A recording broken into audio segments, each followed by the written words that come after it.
Hello, bonjour à tous, j'espère que vous allez bien. C'est Harry McCode. Aujourd'hui, si je me présente devant vous, c'est principalement pour un thème qui est très crucial dans les mathématiques. Ce terme, il s'agit des fractions. Fractions, qu'est-ce que c'est? On va déjà définir de façon simple avec des schémas parce qu'il y en a qui ont la mémoire visuelle, d'autres qui ont des mémoires auditives, d'autres qui ont des mémoires kinesthésiques. Donc, on va faire un peu de tout. Mais on va parler d'abord de schémas. Si par exemple, on prend, on va dire, je prends un truc simple comme ça, bon voilà.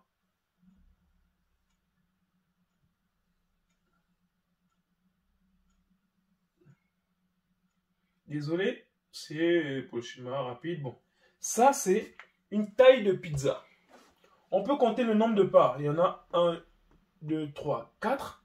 1, 2, 3, 4. Ça fait 8 au total. Quand on veut compter le total de ces, on va dire, de ces parts, il y en a 8. Donc, c'est ce qu'on note souvent, 8 sur 8. Ça veut dire qu'il ne manque aucune part. 8 sur 8, c'est égal à 1. Ça veut dire, quand il y a 1, c'est que le truc est entier. Supposons que quelqu'un décide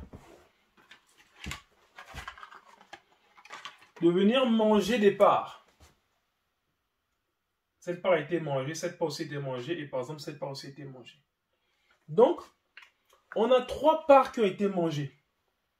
Ici, si on veut dire c'est 3 parts sur 8 parts qui ont été mangées. Et en fraction, on note ça 3 sur 8. C'est pour dire que 3 parts ont été mangées sur 8. Donc maintenant, on va se demander combien il reste de parts. Ici, il reste combien de parts? 1, 2, 3, 4, 5. Donc il reste 5 parts. Il va rester 5 parts sur le total qui est 8.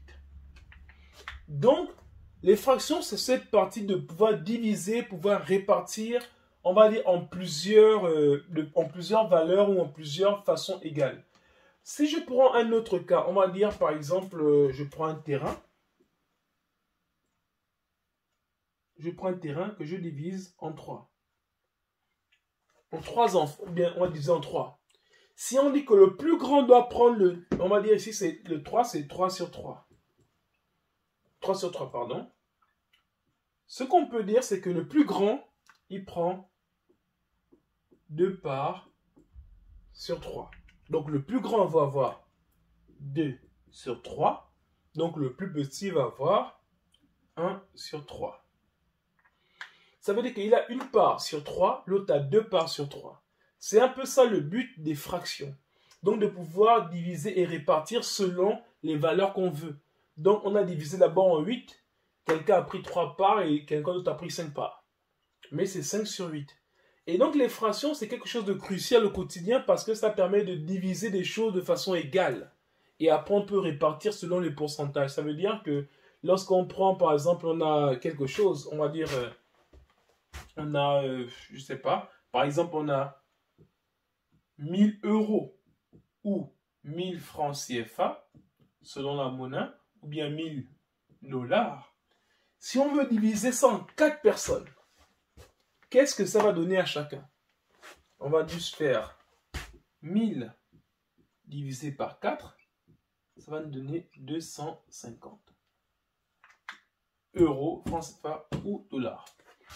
Donc, comme ça nous donne 250, ça a permis à donner à chacun, il faudrait qu'on donne à chacun 250 pour que chacun ait la part égale. C'est ça le but des fractions. Donc, ça permet de pouvoir diviser quelque chose de façon égale à chacun.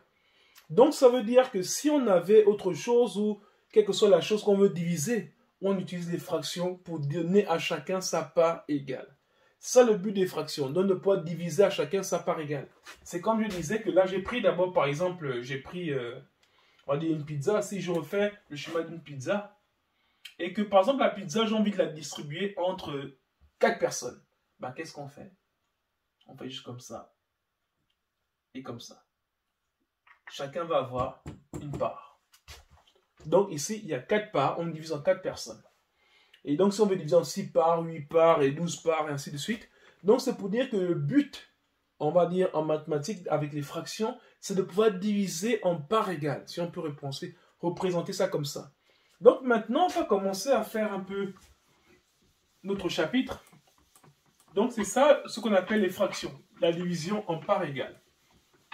Maintenant, si on veut partir maintenant dans les fractions un peu plus, voilà, on va avancer. On va aller maintenant, si je prends, on va dire, par exemple, 2, ça.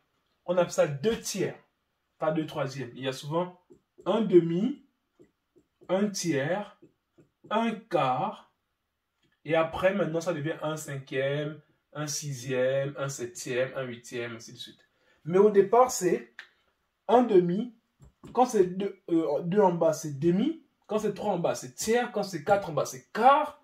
Et après, le reste, c'est les nombres qu'on connaît. Cinquième, sixième, dixième, onzième, cinquantième, ainsi de suite. Mais au départ, demi, tiers et quart. Donc ici, si on va faire d'abord la somme de fractions, on va dire par exemple 2 tiers plus 4 tiers, comme ça. Qu'est-ce qui se passe? Comme ils ont le même dénominateur, ça va devenir 2 plus 4 sur 3. Ça devient 6 sur 3. Que se passe-t-il avec 6 sur 3? On peut remarquer que 6 divisé par 3, ça fait 2. Donc, voilà le résultat. Si on fait par exemple 2 tiers moins un, on va dire moins 1 tiers par exemple. On va faire d'abord simple. Ça va donner quoi? Ça va donner ici, comme ils ont le même dénominateur, ça va donner 2 moins 1 sur 3. Ça devient 1 sur 3. Donc on appelle 1 tiers. Voilà un peu de façon simple ce qu'on peut faire avec des fractions qui ont le même dénominateur. Après on peut prendre 3, hein, on peut prendre 4 cinquièmes moins 3 cinquièmes plus 6 cinquièmes. Comme ils ont le même dénominateur, qu'est-ce que ça veut dire? Ça veut devenir 4 moins 3 plus 6 sur 5. Et là, qu'est-ce que ça nous donne ici? 4 moins 3, ça fait 1. Et 1 plus 6, ça fait 7. Ça fait 7 cinquièmes. Donc voilà, c'est le même principe. Quand on a le même dénominateur, on les additionne, on les soustrait, on garde le même dénominateur. Ok. Donc maintenant, ça c'est pour somme et différence de fractions. Maintenant, que se passe-t-il si on a maintenant des nombres avec des fractions avec des valeurs différentes? Ça veut dire que je prends, on va dire par exemple 2 tiers plus 3 quarts. Comment ça se calcule? Déjà, ce qu'il faut savoir, c'est que quand ils n'ont pas le même dénominateur, ce qui se passe, c'est qu'il y a une expression qui dit A sur B plus C sur D. Ça va devenir A fois D, plus B fois C sur B fois D. Je m'explique parce que tout le monde ne va pas forcément comprendre ce truc-là comme ça. Ça dépend, il peut y avoir des gens qui sont CM1, d'autres qui sont CM2, d'autres qui sont en 5e, 4e, 3e. Voilà, et donc ça dépend. Ceux qui pourront comprendre ça, ils le comprennent. Ceux qui ne pourront pas le comprendre avec les lettres, ils comprendront avec les chiffres. Donc ici, qu'est-ce qui se passe? Ce qu'on est en train de nous dire là, c'est que on prend par exemple, on va dire une pizza qu'on divise en 3. Bon, 3, ça veut dire, désolé, ça c'est juste un truc, ne vous inquiétez pas, ça c'est juste moi. Ça fait donc à peu près 120 degrés, ok. Là c'est juste technique, ne vous inquiétez pas avec ça. C'est juste pour savoir comment je peux diviser bien ça. Donc, quand on prend par exemple, on va dire, je prends ça comme ça.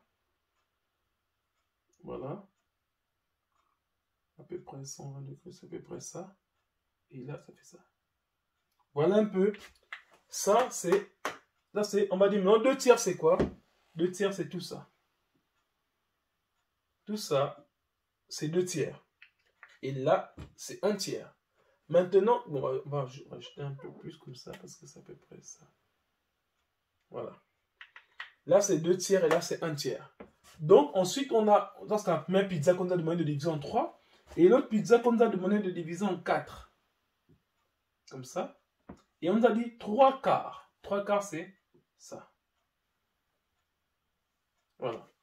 Donc, ce qu'on nous demande, là, en mathématiques, c'est que si on additionne ça et ça, combien ça fait au total de parts? Ça dit qu'on prend ici, on prend une pizza qu'on a divisée par 3, on donne 2 tranches à quelqu'un, et une pizza qu'on a divisée en 4, qu'on donne 3 tranches à la même personne, ça lui fait combien de parts? Donc, et c'est ce qu'on appelle 2 tiers plus 3 quarts. Donc, comment ça va se passer ici? Ici, lorsqu'on appelle, ici, ce qu'il faut faire de façon simple, pour ceux qui débutent, au niveau des fractions, on va faire 2 tiers comme ça. On multiplie on va faire ça comme ça. On multiplie en bas et en haut par la valeur du dénominateur de l'autre. Ça veut dire ici, on multiplie en haut et en bas par 4. 4 ici. Qu'est-ce que ça nous donne ici? Ça va donner... non. Pardon. Après, plus ici, on aura ici maintenant 3 quarts. Multiplie ici. Et là, pareil, même principe, on multiplie par le dénominateur de l'un ici. Donc ici, on fait fois 3 en haut. 3 en haut et 3 en bas. Donc là, qu'est-ce que ça nous donne? Ça va nous donner ici maintenant 2 fois 4, ça fait 8 sur 12. Plus 3 fois 3, ça fait 9 sur 12. Et là, qu'est-ce que ça nous donne? Ça nous donne ici 17 sur 12. Donc, si on fait la somme de ces deux-là, qu'est-ce qu'il aura eu? Il aura eu 17 sur 12 parts. C'est comme ça qu'on peut évaluer au niveau des calculs mathématiques, au niveau des fractions. Donc là, c'est assez simple déjà. Voilà, donc on va progresser un peu plus. Maintenant, si je prends ça, je vais prendre par exemple ça. 2 tiers plus 1 demi moins 4 cinquièmes. Ça, c'est un peu plus compliqué. Pour ceux qui débutent, comment il faut le faire? Ils peuvent se dire qu'on va d'abord commencer avec ces deux-là. Après, le résultat, on va faire avec celui-là. Ça veut donc dire qu'on va commencer par les deux-là. On va dire 2 tiers. On va multiplier en haut et en bas par ce nombre qui est là. Ça veut dire ici 2 là et 2 là. Donc, ensuite, maintenant, plus 1 demi. On multiplie en haut et en bas par le dénominateur de celui-là. C'est 3 et 3. Ça va devenir ici 3 et 3. Il va rester quoi? Moins 4 cinquièmes. D'accord? Et donc ici, qu'est-ce qui se passe? Maintenant, on peut effectuer le calcul là. Ça va donner 2 fois 2, ça va donner 4 sixièmes. Plus, on va dire 3 sixièmes. Moins 4 cinquièmes. Ok? Ensuite, maintenant, qu'est-ce que ça va donner là maintenant? Ils ont le même dénominateur, on peut les additionner. Ça va devenir 4 plus 3 sur 6, moins 4 sur 5. Qu'est-ce que ça me donne ici? Ça me donne ici donc 7 sur 6, moins 4 sur 5. Donc ici maintenant, on a 2 et on refait la même chose. Voilà, ça va donner donc ici maintenant, on va dire 7 sur 6. On multiplie en haut et en bas par le dénominateur de l'autre qui sera multiplié par 5 ici. Et 5 là, moins. On va multiplier ici le haut et en bas par le dénominateur de l'un. Ça va devenir ici 4 fois 6 sur 5 fois 6. Qu'est-ce que ça nous donne ici? 7 fois 5, ça fait 35. Ensuite, 6 fois 5, ça fait 30. Moins 6 fois 4, ça fait 24. Et en fait, 5 fois 6, ça fait 30. Ok. Maintenant, là, on a le même dénominateur. Donc, qu'est-ce que ça nous donne ici? Ça va nous donner ici donc 35 moins 24 sur 30. Donc, qu'est-ce que ça nous donne ici? 35 moins 24, ça va faire 11. 11 sur 30. Voilà un peu le calcul, un peu comment ça se fait. Bon, ça, c'est pour les personnes qui débutent. Bon, maintenant, pour les personnes qui sont un peu avancées, bon, désolé, si vous voulez, vous pouvez mettre pause et revenir, on va aller prendre la correction. Et maintenant, pour ceux qui sont un peu plus avancés, ceux qui veulent faire ce genre de calcul-là, là, maintenant, c'est un peu plus technique, mais bon, je vais remettre déjà ça ici pour effacer en bas. 2 tiers plus 1 demi moins 4 cinquièmes. Qu'est-ce que ça nous donne ici?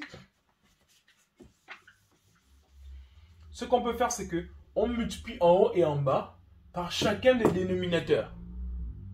Donc, on vous a rappelé, on a trouvé 11 sur 30. Donc ici, qu'est-ce qui va se passer? On fait ici 2 tiers. On multiplie par chacun des dénominateurs. Donc, on multiplie par 2 ici, ensuite fois 5 là. Donc, en bas, par 2 et par 5. Plus 1 demi. On multiplie par les deux autres numérateurs. Et les deux autres dénominateurs au numérateur. Donc, ça va donner, il y a 3 ici, il y a 5 ici. Donc, on fait fois 3 fois 5, et là, fois 3, fois 5. Moins, maintenant, le dernier. Comme ici, il y a ces 4 cinquièmes, donc ça va donner moins 4 sur 5. On multiplie en haut et en bas par les deux autres dénominateurs, donc 3 et 2.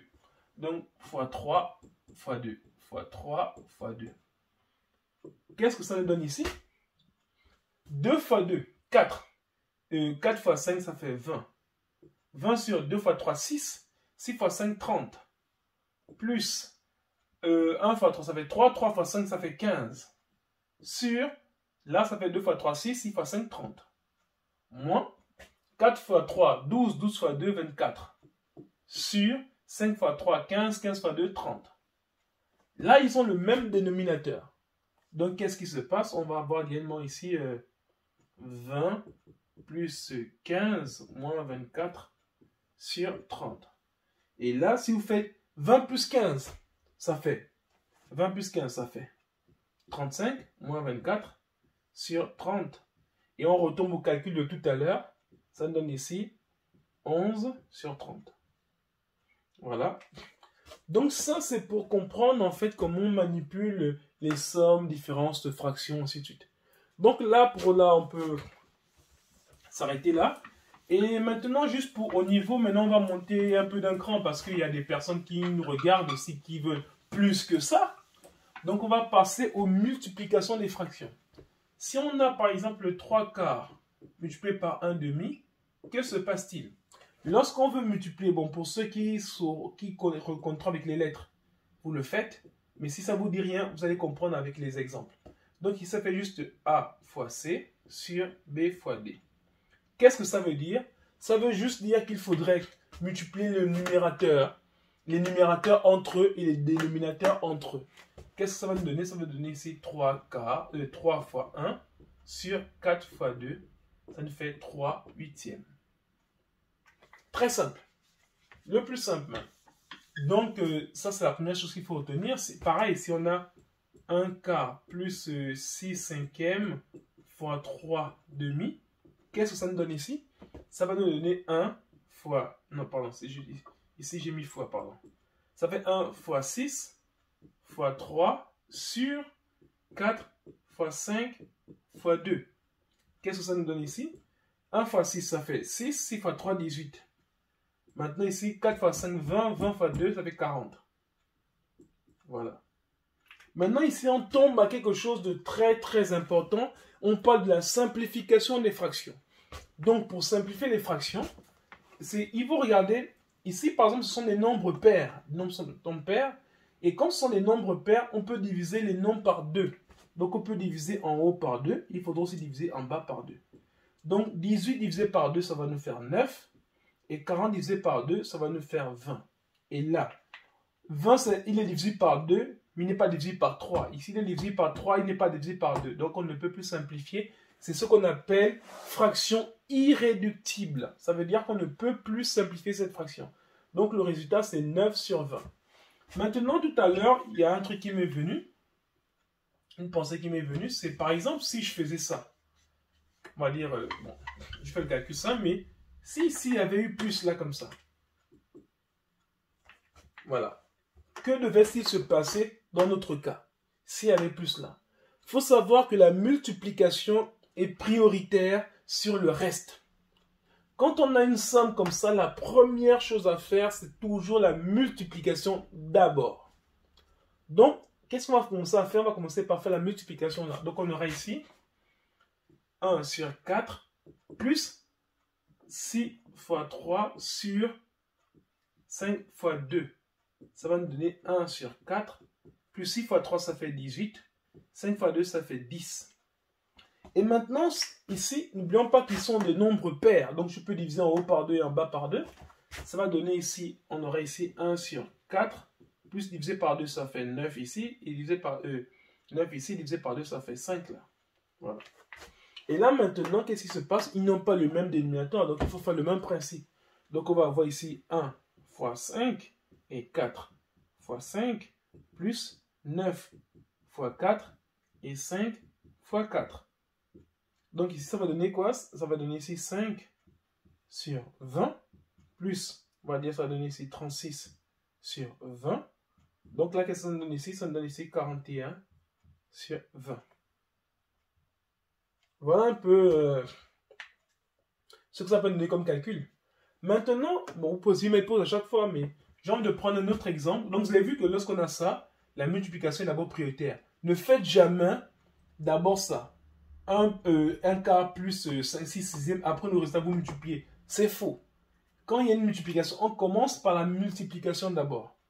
Maintenant, je vais effacer ça.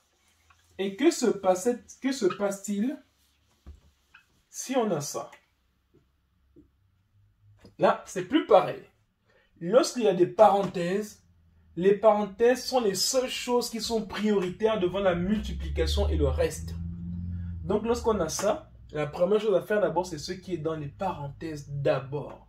Ensuite, on multiplie. Donc, ça va donner ici, on va réduire au même dénominateur, et ça va donner ici 1 sur 4, multiplié en haut et en bas par 5 là et par 5 là, plus 6 fois 4 en haut et fois 4 en bas. Vous commencez à vous y habituer, je pense. Donc, on saute certaines étapes. Ici, maintenant, on aura donc, le résultat sera ici 5 sur 20 plus 24 sur 20 multiplié par 3 demi. Ici, qu'est-ce que ça me donne ici? 5 plus 4, ça fait 29. 24. 29 sur 20 fois 3 demi. Donc ici, ce qu'il faudra juste faire le calcul, c'est juste, voilà, on m'a dit maintenant, en bas déjà, on aura déjà 40. Bon, ici, maintenant, 29 fois 3. 29 fois 3. Bon, après, ça, c'est une technique, hein, désolé, ça fait donc juste 30 moins 1 fois 3. Désolé, ça fait donc juste 90 moins 3. Ça fait donc ici 87. Ok, donc ça fait ici 87 sur 40. N'était pas ça, ne vous inquiétez pas. Pour ceux qui sont au niveau de quatrième, ils peuvent comprendre un peu ça. Mais pour ceux qui ne le sont pas, parce que juste fait 29, ça fait 30 moins 1. Ah, pour ceux qui sont dans les petites classes, n'écoutez pas. Mais pour ceux qui veulent savoir ce que c'est, j'ai fait 29 multiplié par 3 pour aller vite. Je ne veux pas faire comme vous, les multiplications, ça ne fait pas très élégant. Bien sûr, vous voyez bien que je ne veux pas me mettre à écrire 29 fois 3. Oula, c'est pas élégant. Il faut quand même que j'impressionne un peu. Donc, ce que j'ai fait, c'est que j'ai fait juste 29, c'est 30 moins 1, multiplié par 3. Et en quatrième, on nous dit ça, c'est ce qu'on appelle développer. Donc, on fait 30 fois 3 fois 30, ça fait 90. Et 3 fois moins 1, ça fait moins 3. Et 90 moins 3, ça fait 87. Bon, c'est un peu technique, mais ceux qui sont quatrième comprennent. Ou bien ils doivent comprendre. Donc, voilà un peu la différence qu'il y a. Quand il y a une parenthèse, on calcule d'abord la parenthèse, ensuite on multiplie avec le reste. Maintenant, la dernière étape qu'il faut savoir au niveau des fractions, c'est ce qu'on appelle les divisions de fractions. Par exemple, 3 quarts divisé par, on va dire, 5 demi. Qu'est-ce qui se passe? Je fais toujours un rappel avec les lettres. Et ceux qui ne comprennent pas, bon, ils vont comprendre avec les nombres. Là, ce que ça veut dire, c'est que c'est la même chose que ça. 3 quarts, comme ça, avec une grande barre de fraction, 5 demi. Donc, on va dire en maths, quand on a A sur B divisé par C sur D, ça devient A sur B toujours, multiplié par l'inverse. Ça devient D sur C. Attention, l'inverse de 3, c'est 1 tiers. L'inverse de 5, c'est 1 cinquième. Donc, attention, l'inverse de moins 6, c'est moins 1 sixième. L'inverse de moins 2 tiers, c'est moins 3 demi. Ouais. Et ensuite, maintenant, l'inverse de, par exemple, de... Parce que pourquoi on parle de l'inverse? L'inverse, quand on dit, par exemple, 2. L'inverse de 2, c'est quoi? C'est 1 demi. Pourquoi? Parce que c'est comme si c'était 2 sur 1. On a juste changé. On a inversé. Voilà pourquoi on parle d'inverse. Quand on dit 4 comme ça, l'inverse de 4, c'était comme si c'était 4 sur 1. Donc, ça devient 1 sur 4. Voilà. Mais quand c'est, par exemple, 3 quarts, l'inverse de 3 quarts, ça devient 4 tiers. Donc, on inverse juste. Mais s'il y a un moins ici, il y a moins 3 quarts. Donc, ça devient moins 4 tiers. Voilà un peu l'inverse. Donc ici, quand on lit, par exemple, multiplié par l'inverse de C sur D, c'est D sur C. Et donc là, ça va nous donner juste ici A fois D sur B fois C. Bon, voilà. Mais pour ceux qui ne comprennent pas, comme je le répète avec les lettres, on va passer juste avec les chiffres ici. Donc, qu'est-ce que ça nous donne ici? Ça nous donne juste là 3 quarts multiplié par l'inverse de 5 demi, c'est 2 cinquièmes. Voilà, ça fait donc 3 fois 2. Ça fait 3 fois 2, ça fait 6. Et 5 fois 4, ça fait 20. Après, on peut diviser, mais comme ici on perd les deux, on divise par 2 là. Et là, ça va nous donner ici, j'en suis 3 divisé par 10. Voilà. Mais maintenant, il y a autre chose. Pour ceux qui veulent aussi faire des choses un peu plus techniques, quand on a 3 sur 4 multiplié par 2 sur 5, ce qu'on peut faire, on remarque que en haut c'est pair, en bas c'est pair. Donc on peut simplifier ici par 2 là. Si on divise par 2, il va rester 1. Si on divise par 2, il va rester 2. Donc qu'est-ce que ça va nous donner ici? Ça va nous donner juste 3 fois 1 sur 2 fois 5. Et là, ça me fait quoi? Ça fait juste 3 sur 10. Ce qui est là. Mais sans avoir besoin de simplifier parce qu'on a simplifié avant. Mais attention, on ne fait ça, on simplifie en haut en bas, que lorsque c'est une multiplication. Si c'est comme ça, 3 sur 4 plus 2 sur 5, ne rêvez même pas. Vous faites le même principe, vous réduisez au même dénominateur. On ne fait que ça, comme ça, que lorsque c'est une multiplication entre les deux. Donc voilà un peu ce qu'on peut dire sur les fractions. Et c'est un chapitre, bon, qui embête souvent les personnes et qu'on peut trimballer tout le long de notre carrière au niveau des calculs, mais c'est important à savoir. Donc voilà, nous sommes arrivés au terme de cette partie, mais vraiment, si vous avez des questions, n'hésitez pas. Je vous reste disponible dès que je pourrai. Ou bien des personnes, si vous commentez que je ne vous ai pas encore répondu, bah, peut-être qu'un autre élève ou quelqu'un d'autre vous répondra. Et si vous avez d'autres questions, n'hésitez pas, je reste disponible. Merci.